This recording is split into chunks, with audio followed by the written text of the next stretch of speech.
Hello everyone, welcome to NEET in 200 days challenge. Number இருக்குது daily challenge day number 37ல. Day number 37க்கான challenge என்ன அப்படின்னு பார்க்கறதுக்கு முன்னாடி நிறைய லெசன் முடிச்சாச்சு. நீங்களும் ப்ராப்பராக ரிவைஸ் பண்ணிக்கிட்டு இருக்கீங்களா இல்லையாங்கன்னு கமெண்ட் பண்ணுங்க. ஓகேவா? Proper revision very very important. அதே மாதிரி டெஸ்ட்டு ரொம்ப ரொம்ப ரொம்ப இம்பார்ட்டன்ட். நல்லா பாருங்க, mechanical property of matter. Mechanical property of மேட்டரில் லெக்சர் 5 and 6 இன்னும் ஒரு லெக்சர் இருக்குன்னு நினைக்கிறேன். சர்ஃபேஸ் டென்ஷன் வச்சு ஒரு லெக்சர் இருக்கும். அதோட பார்த்தீங்கன்னா இந்த லெசன் முடிஞ்சிடும். ஓகே, செகண்ட் வால்யூம் புக்கில் பார்த்தீங்கன்னா இந்த ஒரு லெசன் தான் கொஞ்சம் பெரிய லெசன். இதுக்கு அடுத்து வர லெசன் எல்லாமே குட்டி குட்டி லெசன்ஸாக தான் இருக்கும் உங்களுக்கு. வெஞ்சுரி மீட்டர், வெலாசிட்டி ஆஃப் எஃப்ளிக்ஸ், அதாவது ஒரு பாட்டில் இருக்குது, அதில் ஓட்ட போட்டால் என்ன வேகத்தில் தண்ணி வரும்.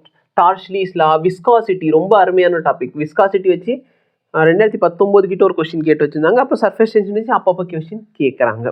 ஓகேவா? எக்ஸஸ் ஆஃப் ப்ரெஷர் எவ்வளோ இருக்கும், இந்த மாதிரி கொஸ்டின். பி பிளாக் எலிமெண்ட்டில் போக போகிறோம். பி பிளாக் எலிமெண்ட்டில் போகிறதுக்கு முன்னாடி ஒரு விஷயம் சொல்லிடுறேன். பி பிளாக் வந்து 11th இருக்குது, 12th இருக்குது. நிறைய பேருக்கு டவுட் என்ன, எவ்வளோ சரி இருக்குது அப்படின்னா, ப்ராப்பராக சிபிஎஸ்சி எதுவுமே இது பண்ணலை என்டிஏலேருந்து. ஸோ பி பிளாக் எலிமெண்ட்டில் என்ன இருக்கோ அது எல்லாத்தையும் தான் நாங்கள் டீச் பண்ணியிருக்கோம். ஓகேவா? அண்ட் நீங்களும் அது எல்லாத்தையும் படிங்க. பி பிளாக் தான் இன்னும் வரைக்கும் என்னைக்கோட ஃபஸ்ட்டு லெசன். ஏன்னா ஹைட்ரோஜனும் சம் எஸ் பிளாக் எலிமெண்ட் அதெல்லாம் டெலீட் ஆயிடுச்சு. ஓகேவா? அதனால் எடுத்தோடனே நம்மளுக்கு பி பிளாக் எலிமெண்ட் தான் வருது. நீங்களும் வந்து பி பிளாக் எலிமெண்ட் நல்லபடியாக படிங்க. Very very very important. ஏன்னா இன்னும் மொத்தமே 4 கொஸ்டின் 4 லெசன்ஸ் தான் இருக்குது. இங்கே வந்து பி பிளாக் எலிமெண்ட் வருமா, அடுத்து டிஎன்எஃப் பிளாக் வருமா, அடுத்து வந்து இது வரும் உங்களுக்கு வந்து பீரியடிக் கிளாசிஃபிகேஷன்ஸ் ஆஃப் எலிமெண்ட் வரும், அடுத்து கோஆர்டினேட் காம்பவுண்ட்ஸ். அவ்வளோதான் இருக்க போகுது உங்களுக்கு. ஓகேவா? Chemical bonding. ஸோ பேருக்கு 4-5 லெசன்ஸ் தான் இருக்குது. அதுலேருந்து ஒரு 15 கொஸ்டின் கிட்டே கேட்க போகிறாங்கன்னு சொன்னால் நிறைய இம்பார்ட்டன்ஸ் பி பிளாக் எலிமெண்ட்டுக்கும் கோஆர்டினேஷன் காம்பவுண்ட் கெமிக்கல் பாண்டிங்க்கு கொடுங்க. இதெல்லாம் ரொம்ப பெரிய லெசன்ஸ், ஈஸியாக இருக்கும்.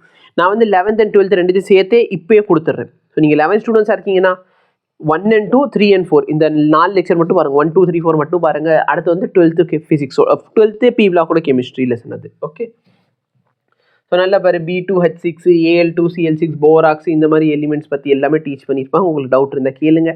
டெஸ்ட்டு கொடுக்க வேண்டும். டெஸ்ட்டு வந்து மோஷன் இன் 1D. சரிங்களா? மோஷன் இன் 1D லெசனை நீங்கள் டெஸ்ட்டாக கொடுக்கணும். புரியுதா இல்லையா? இதான் வந்து உங்களுக்கான சிலபஸ். உங்களுக்கு டவுட் ஏதாச்சும் இருக்குன்னா கேளுங்க. Thank you so much. Have a nice day.